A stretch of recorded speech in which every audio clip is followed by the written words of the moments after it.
My name is Sachio. And my name is Roro. And this is WJAG-TV with your weekly school news.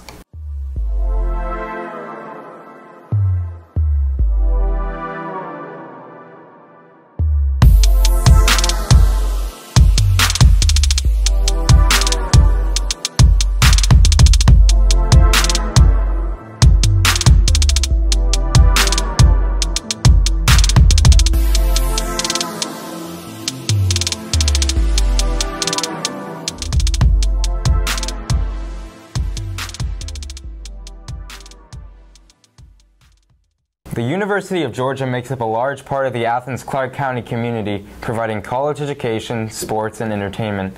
Despite being a college institution, there are many opportunities available for high school students, including summer programs and internships. Roro and Catherine went to find out more about what UGA has to offer. UGA has many programs that offer internships to high school students. Two of these programs being Young Dogs and Young Scholars. We spoke to a program coordinator as well as past and current interns to find out their experience in UGA programs. I want to do something outside of Cedar Shoals. I didn't need that many classes to graduate, and I just wanted to do something that might relate to what I wanted to do in the future. I think it was really just because I wanted to try something new. The University of Georgia offers students first exposure to really think about what they want to do. I just didn't know all the different opportunities they had. So Young Dogs is a program where you get paired with a faculty member at UGA. I talked to Mr. Castile. He told me to write a resume and sent me an email of who I needed to send it to, and then interviewed. The Young Scholars Program is a 6-week paid internship for students interested in ag or interested in STEM in general. I was working in a plant pathology lab. I was in an ecology lab. I was being overseen by a professor testing the effects of different chemicals on a plant pathogenic fungus that kills corn. I worked on an experiment with parasites and monarch butterflies. I was working on a feeding experiment with snails. No, I'd just never done anything like it, but it was super cool because I got to work with a professor and grad students and do all of this high-level lab stuff that most people don't get to do until grad school. Young Dogs has taught me how to work in a lab setting or work with other people and communicate. I learned how to write lab protocols, read research papers. It's just giving me people that I know actually work there, and they might be able to write recommendation letters. Being able to work in the lab and work with these world-renowned faculty makes you distinct. I think that you should get involved in stuff like this because you don't necessarily know what you want to do in your life. I think it's kind of cemented that I want to be an ecology biology major. I really liked lab work, so now I'm thinking about doing a double major in business and science. It allows students to come on campus and really get involved in a lot of the summer activities that we have planned in something focused and interesting that relates to that student. On December 10th, those of the Jewish faith celebrated Hanukkah across the world. Trent Dennison spent one night of Hanukkah with the Cedar family to learn about the Festival of Lights. Baruch atah Adonai Elohim. Hanukkah, or the Festival of Lights, is the Jewish festival commemorating the rededication of the Second Temple in Jerusalem. It is celebrated on the 25th of Kislev and lasts 8 days. Hanukkah today is celebrated differently than how it was in the past. Rabbi Linder explains the origin of Hanukkah and how it used to be celebrated. So Hanukkah means rededication, and so the name of the holiday comes from the story that the Maccabees, who were a tribe or a family of Jews living in the first century, went into the temple that was destroyed by the Greeks and basically rededicated it back to their community.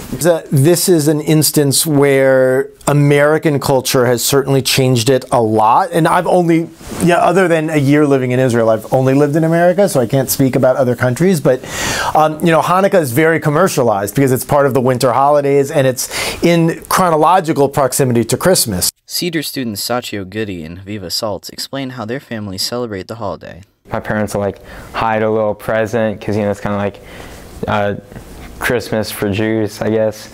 So they'll hide a present, we'll look for it, try and find it, maybe they'll give us a hint, so they hide those presents, we go looking for them. And then every night You know, we light the menorah, and sometimes we play dreidel, and then we get presents. It's usually just like 2 presents, 3 presents a night, depending on how small they are. When I was younger, one of the big traditions that my dad had, which I've continued with my kids, is to give us 1 quarter for each night of Hanukkah. So the first night we get 1 quarter, the second 2 quarters, the third 3 quarters, and then in the end, when we saved it all up, it should have added up to $9 worth of quarters, and then we give it to him and he give us back a $10 bill. Hopefully you were able to learn more about Hanukkah and the different ways people celebrate it. To those who attend Cedar Shoals football games, the Jaguar Marching Band is a 10-minute performance to keep the crowd entertained during halftime. For the band, hours are put into practice as well as setting up for the show. Oliver Nessel followed the band on game day to learn the process for the Pride of the East Side's electric halftime performances.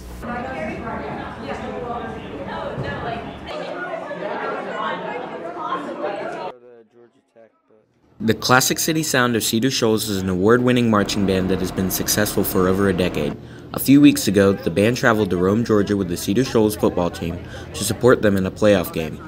Although most of the school knows that the band plays at the games and rallies, what they might not realize is all the work that goes into just one game and how this work translates to real life.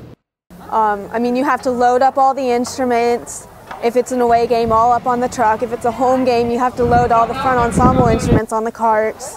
What we learn in marching band, we learn not just having fun and stuff like that, but we also learn discipline. I think marching band is something people should do because, you know, it's a great experience. It's fun. You get to travel to every football game, and we have competitions where we march with other band kids, and you get to meet so many new people and different people when we are having fun, especially the drum line, when we're playing cadences or having drum battles with other schools.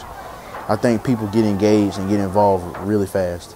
In like a lot of instances, people, kind of put down the band, but I don't think people necessarily realize how much work goes into preparing our show and learning everything. Sometimes people say all you do is march with an instrument, or all you do is walking around with an instrument, but it takes a lot more work than that. It translates to being an adult pretty well because you have to learn to work with others. You have to learn that, other people rely on you and that you have to have responsibilities. You have to do things like be on time and just be a hard worker. It can help you as far as college, being college and career ready. Tonight's just going to be the last night doing anything for a football game, so it's kind of sad. I think we have done a really, really good job of starting this year out, and hopefully we finish it out on a strong note, which I believe we will. Being a first-year teacher can be daunting for those just entering into the profession. Even with in-class training as a student teacher, finding a system that works can be difficult.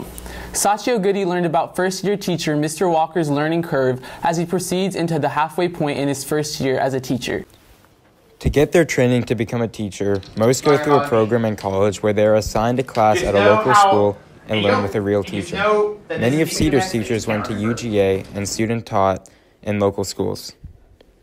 To college, first 2 years got my basic college core stuff, and then the last 2 years I spent in it's called the College of Education at UGA, and it was 2 years of, really it was more of a year and a half of intensive in-classroom work and field work. So I would, at the beginning, you start once a week, you'd come and observe a classroom, which I actually came here my first semester, and I was literally in this classroom with seniors learning econ and 10th graders learning world history, and I learned from Ms. Haynes. As a student teacher in both a middle and a high school, Walker learned the different approaches necessary to teach students of different ages. High schoolers they're like large middle schoolers, but they are much more, you can be much more laid back when you need to be. You can be a chill person. You don't have to be so strict. Over the year, Walker has learned that some methods don't work, so he was forced to adapt and change certain aspects of his teaching. I originally going into teaching, I was going to try my best to be not too strict and not too chill, and I think I've become a really laid back type person, and then if I have to be mean or stern, kids are always like, whoa. And That's something I should have worked on at the beginning of the year. I should have probably been more stern at the beginning of the year and then kind of eased up towards the end of the year. Originally, like in my syllabus, I had originally designed that each kid might get a role within the classroom, and then I quickly abandoned that because I personally couldn't keep up with it with everything else that I was trying to keep up with. It's like, okay, these kids, some are going to listen to me, some are going to completely blow me off, and it's going to be fine. And then coming here, I was like, you know, I'm in charge now. Like, they have to listen to me no matter what. If you're a teacher or a student teacher, it's hard to form a relationship with like the 100 plus students that I have. But in my opinion, you need to form a relationship before you start, you know, barking out orders and stuff like that. Walker felt that in the beginning of the year, he overworked himself. He says that if he could give himself advice at the beginning of the year, he would advise himself to be more aware of his own mental and physical health. It is okay to feel like you have 1,000 things to do, and if you don't get them all done, it's fine. Because, like, I mean, I say that because, like, the first couple months here, because obviously it was my first year teaching anything for real, and I was like, you know, teachers don't have to be here till 7:45, and I was getting here at like 6 a.m. to make sure I got all of my stuff done, plus doing work at home. And then basically mid-October hit, and then I literally took a sick day. One of my sick days because I was so exhausted. And I was like, I've got to do something about this. So I took a day off, went to the doctor, and basically I was like, everything's gonna be fine. Once again, my name is Sachio. And my name is Roro. And this has been WJAG-TV with your weekly school news.